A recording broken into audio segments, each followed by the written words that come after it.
Vi har set billederne fra terrorangrebet den 11. september 2001 igen og igen. Men er sandheden om terrorangrebet egentlig kommet frem? Nej, mener millioner af mennesker verden over. 2 af dem sidder her. De har været med til at danne et netværk for det, der hedder 9/11-skeptikere. Og de mener selv, at der er huller i den officielle forklaring, som kræver en nærmere undersøgelse. Godmorgen og velkommen til Jakob Hede Madsen og Niels Heid. Jakob, først og fremmest, hvorfor er det her netværk af 9/11-skeptikere nødvendigt? Altså, vi mener, at den 11. september er et af de vigtigste politiske spørgsmål overhovedet i vores samtid, som definerer det, der hedder krigen mod terror.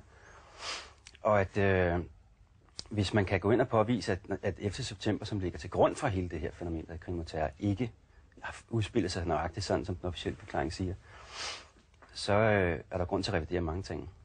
Og man kan sige, at der er jo rigtig mange ting, som I mener ikke hænger sammen, både i forhold til rapporter og specifikke hændelser 11. september. Hvis nu vi bare tager nogle stykker af dem, hvad er det så blandt andet, I undrer jer over? Ja, altså, nu skal det jo siges, at det er jo ikke kun os der her i Danmark, der sidder og undrer os, men netop, at bevægelsen primært udspringer af millioner af mennesker i USA, ikke tror på den officielle forklaring. Men vi synes især ting som, at det amerikanske luftforsvar i over en time, fra man vidste, at det første fly var kapret, og til for eksempel et fly stødt ind i Pentagon, at de ikke var i stand til at få deres jægerfly på vingerne og forhindre de her angreb. Så verdens største forsvar faktisk var sat ud af funktion, og fly, der fløj i den forkerte retning, og jægerfly, der kun var på den ene kyst og ikke på den anden osv.? Ja, og så har de været nødt til at afgive 3 forskellige forklaringer. Først afgav de en på dagen, så afgav de en 2 dage efter, fordi de var blevet sat for kritik af, jamen så burde de da kunne nå det. Den forklaring galt så i 3 år, indtil at den officielle rapport udkom. Og så blev militæret så udstyret med en 3. forklaring, som så i øvrigt er modsagt af adskillige vidneudsagn, som er afgivet i løbet af kommissionshøringerne. Der er også noget underligt, synes I, i den måde angrebene fandt sted på i Pentagon, det her fly, eller hvad det nu var, som fløj ind i bygningen?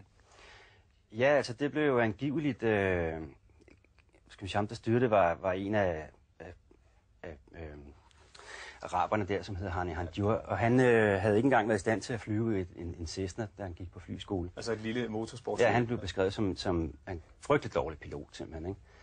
Og flyet foretager en meget kompliceret spiralmanøvre, inden det flyver ind i Pentagon. Der var det ikke rigtig nogen, det er svært at forstå, hvorfor det skulle foretage den manøvre, og derefter rammer det Pentagon i stueetagen. Og for at have kunnet ramme der, har det altså fløjet med motorerne en halv meter over en græsplæne.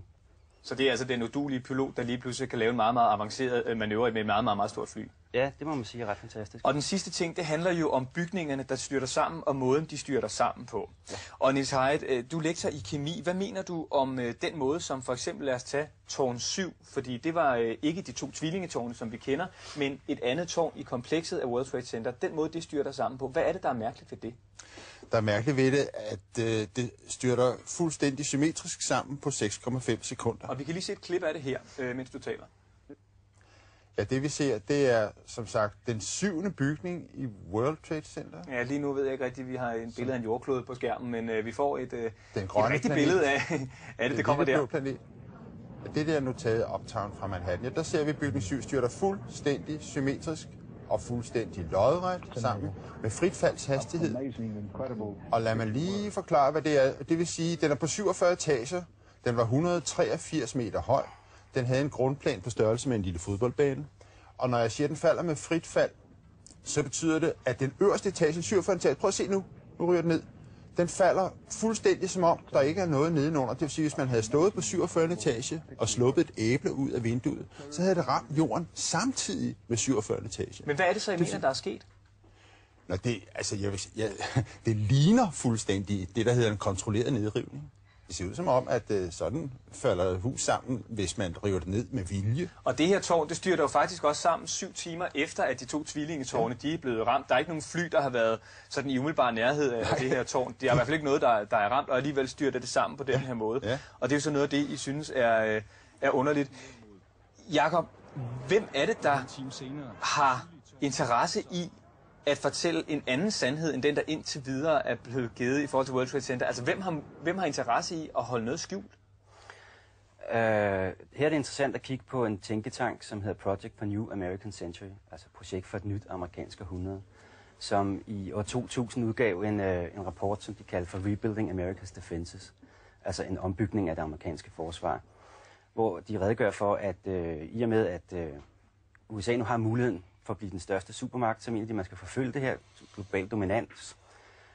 Men det vil fordre, at man bruger en masse penge på at ombygge militæret. Og de siger, at denne proces kan komme til at tage meget lang tid, fordi at befolkningen vil være uvillig til at følge med i den, medmindre man får en begivenhed som et nyt Pearl Harbor.